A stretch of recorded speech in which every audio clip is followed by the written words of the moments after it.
अस्सलाम वालेकुम बच्चों। वालेकुम सलाम। आप सब कैसे हैं? हम सब ठीक है, शुक्रिया टीचर। शाबाश। अच्छा मुझे ये बताइए मेरे हाथ में क्या है? किताब। किताब। आज हम ये वाली किताब पढ़ेंगे, ठीक है? अच्छा अब आप सब अपनी किताब का ये वाला सफ़ा खोलें। शाबाश। मुझे सब यूं दिखाएं, इस तरह से। शाबाश। अच्छा मुझे ये बताएं इस तस्वीर में क्या हो रहा है? एक लड़का वो किताब देख रहा है। शाबाश।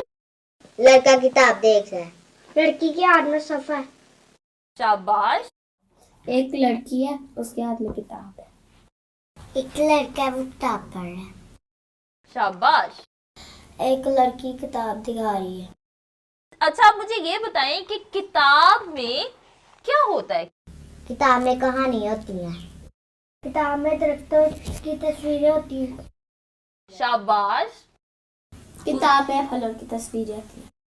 किताब में तस्वीरें होती है। रंग बिरंगी तस्वीरें होती हैं। शाबाश। अच्छा आप सब मुझे ये बताएं कि आप सबने किताब देखी है कभी? जी हाँ, पहली दफा आपने किताब कहाँ देखी? घर में देखी है। घर में। आप बताएं आपने कहाँ देखी किताब? घर में। घर में। घर में कौन सी किताब देखी? कुरान पाक। कुरान पाक। कुरान पाक अल्लाह ताला की आखिरी किताब है जिससे हम जिंदगी गुजारने के तरीके सीखते हैं। अच्छा मुझे ये बताएं कि ये क्या लिखा हुआ है? नहीं पता।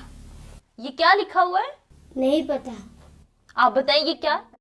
नहीं मालूम। मेरा बाप बताएं। नहीं मालूम। आपको क्यों नहीं पता? मैं स्कूल नहीं जाती।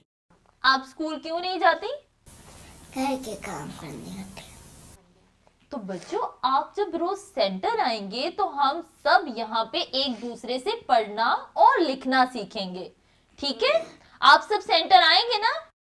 हम सब रोज सेंटर आएंगे। शाबाश। आज हमने पूरी बातचीत से क्या सीखा? हमें पढ़ना लिखना जरूर आना चाहिए। हमें पढ़ना लिखना जरूर आना चाहिए। तालीम हासिल करना बहुत जरूरी है। जब हम तालीम हासिल कर लेते हैं तो हम अपनी रोजमर्रा जिंदगी के बहुत से काम आसानी से कर सकते हैं, ठीक है? तो आज हम बार बार किसके बारे में बात कर रहे थे? किताब के बारे में। शाबाश। आज हमने लफ्ज किताब के बारे में पढ़ा और उसकी अहमियत के बारे में जाना। ये उर्दू की किताब है और इसमें हम उर्दू जुबान के बारे में सीखेंगे और कल हम मजीद किताब के बारे में जानेंगे।